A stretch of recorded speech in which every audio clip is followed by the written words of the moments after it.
Hello, everybody, and welcome back to the Nonprofit Spotlight series. Today, we are pleased to be joined by Lee Bynum, and they are the executive director of Maestra Music. And their kind of goal and mission of their organizations is to increase and provide support, visibility, and community to the women and non binary people within music and the musical theater industry. Lee, thank you so much for joining us today. Tell me a little bit more about what y'all have going on. Yeah, thank you so much for having me, Grayson. It's a pleasure to be here. The work that we do right now is very much focused on expanding access to professional opportunities in the musical theater for women and non-binary people who make music. So that ranges from composers to conductors to pit musicians to the people who actually print the music. Amazing. And tell me a little bit more about what support means for your organization. Yeah, absolutely. So when you think about musical theater, I think a lot of people have the impression, which is probably a fairly accurate one, that the theater is pretty progressive. But in reality, there are actually a lot of blocks to being able to move through certain parts of the profession if you are a woman or a non-binary person. So generally speaking, we are underrepresented relative to people who actually create the Broadway shows. We're underrepresented relative to who conducts them and also who is doing a lot of that background work. So what Maestra does is provide opportunities to develop professionally, to be socialized to the profession, and we also create different kinds of models of working such that the kind of underrepresentation that has affected so many people for such a long time doesn't have to happen because there are actually different ways of composing an orchestra or leading a rehearsal. So from what it sounds like is that y'all have that kind of advocacy piece in terms of system change, but then also providing support for the people within the industry itself as they navigate it. Yes, absolutely. And we look at this really, really holistically. So even though our mission is very much focused on that gender parity piece, our programs are open to anyone who joins our directories, and our directories are open to anyone who works in the theater, irrespective of gender, race, ethnicity, etc. How has it been navigating everything? Tell me a little bit more about as you stepped into the role as the executive director. What are the conversations like within the industry, and how has getting that mission achieved been? Yeah, absolutely. There's been a tremendous amount of forward momentum. The organization was founded 6 years ago by a composer named Georgia Stitt, who, in the process of putting together an all women band for an off Broadway show, had a really, really hard time finding people and was told women musicians don't exist in larger numbers. And she, as a woman musician, knew that that wasn't the case.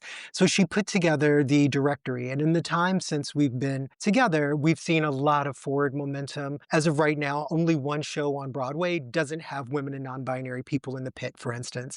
So we've been able to crack through, but the underrepresentation persists, and you see it if you watch the Tonys, you see it if you go to the theater and you read through the playbill where you notice the underrepresentation there. So the work is happening, the mentorship, the new programs, the new models, but a lot still needs to move forward. Amazing. I would love to dive into your personal kind of background and connection with the, philanthropic landscape, but then also this organization itself. I think you've stepped in as the executive director about 7 months or so ago. How has that been, kind of stepping into this role? It's been an incredible learning experience.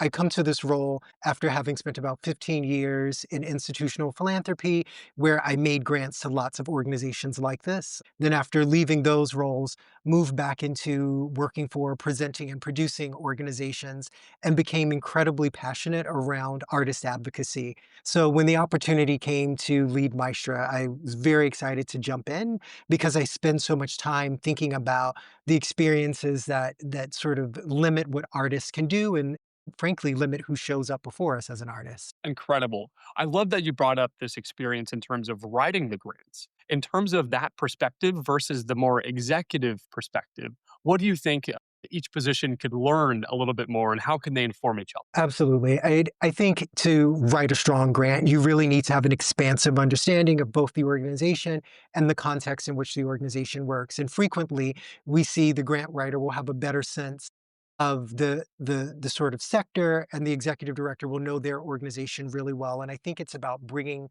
these two different perspectives together to achieve something that actually communicates well to the funders. So it's almost like you have the small piece of the puzzle that then fits into this broader perspective that maybe the writer can see.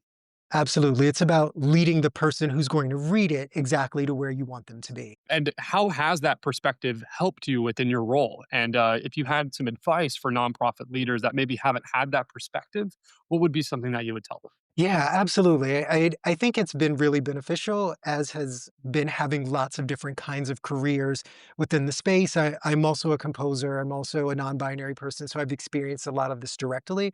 And the advice that I would give to any executive director is to talk to as many people in the sector as possible. I think the more that you can cobble together a sense of how the industry works from talking to a lot of people who work in different facets of it, it'll actually show up in the precision that you can have in your own grants. In terms of stepping into this role as executive director, what is something that you were kind of surprised by in your time at the organization? Yeah, I was surprised to hear from a lot of musicians how an organization as small as we are, and there are only six employees, has had such a broad Mm. impact. We're in 72 countries, as far away as Australia. Wow. There are, some 8,000 people who we've managed to touch in the last couple of years. And I was actually very pleasantly surprised to run into a lot of people, some of whom I'd already known, who had mentioned to me this organization in some small way has shifted how I thought about my own trajectory. And I found that very, very inspiring. That's amazing. As you've had these kind of stories and interactions, is there one that kind of comes to mind? If you could share an example of, someone within their community that you've advocated for or has maybe used the directory to benefit in some way. Yeah, absolutely. Just about 2 weeks ago, we had a program where we brought together young composers and had them mentored by some senior folks from Broadway. And I met a really, really thoughtful musician with whom I shared an undergraduate alma mater. And we had a lovely conversation and had coffee. And I made a recommendation to her: use the directory, find musicians on your own, and just see how your own composing is informed by it. And she went and did that and wrote to me just a few days ago and shared the experience of meeting some people, just really broaden her own horizons about who was in the directory, how she could make an impact in other folks' lives. And I think that's what it's about, right? It's that piece around giving back to your own community. I would love to understand how you define and track success at your organization because so much of it feels like there's this kind of broad ecosystem that you're looking to kind of create. In terms of measuring your impact, how are you looking to do that and also communicate that with your donor base? Yeah, absolutely.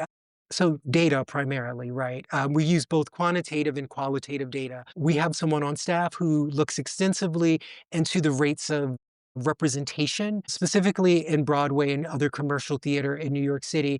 And we chart and hold against our own program data how those numbers are shifting over time.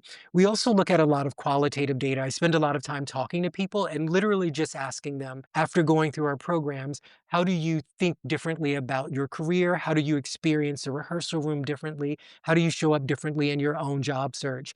And then we weave that into a narrative so that we can then present to our funders: here are the ways that our program are showing up, and here are the ways that people are describing their own experiences as changing because of the programs that they're experiencing. And a big piece of that is communicating both the qualitative and quantitative data to the donors, right? Absolutely. How Absolutely. how is kind of your funding at your organization? How is it structured? Is it really kind of a donor relationship? Is there any type of grants? How are y'all handling it? All of the above. Our primary source of funding is through the musicians and the artists that we work with. About half of our funds come directly from small dollar donors who have Amazing. participated in our programs.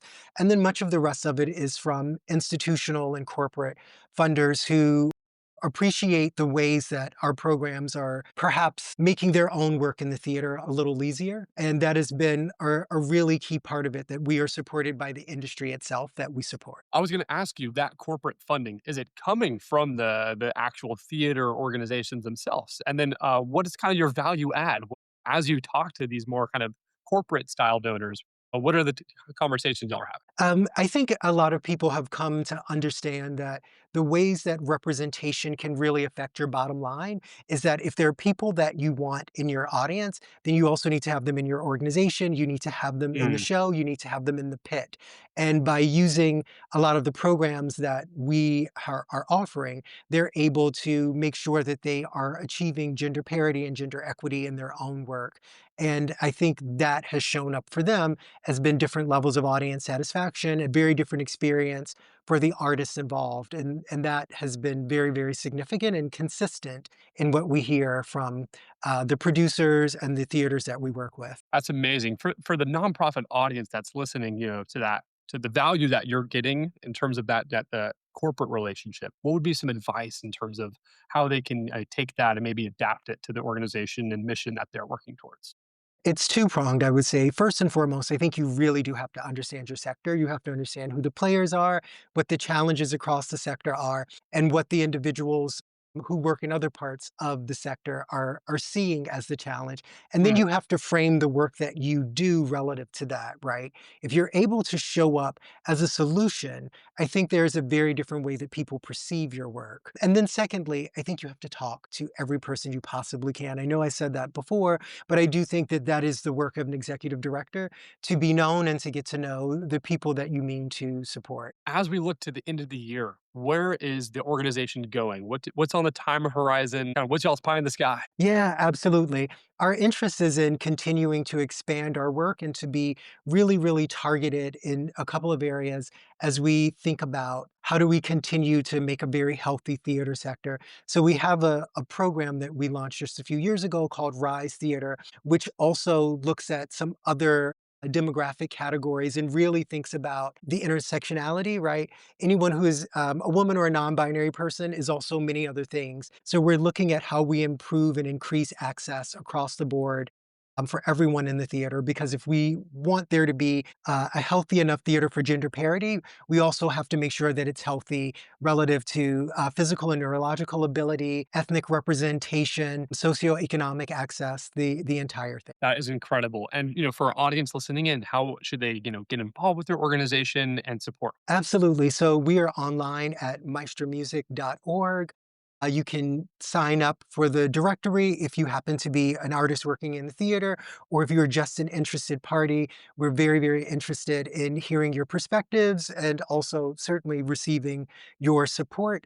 But I think really, really fundamentally, we're just also interested in you coming out and seeing some of the work that we do. Amazing. Lee, thank you so much for coming on and sharing the important work that your organization is doing in terms of supporting the broad ecosystem of the theater industry across the globe.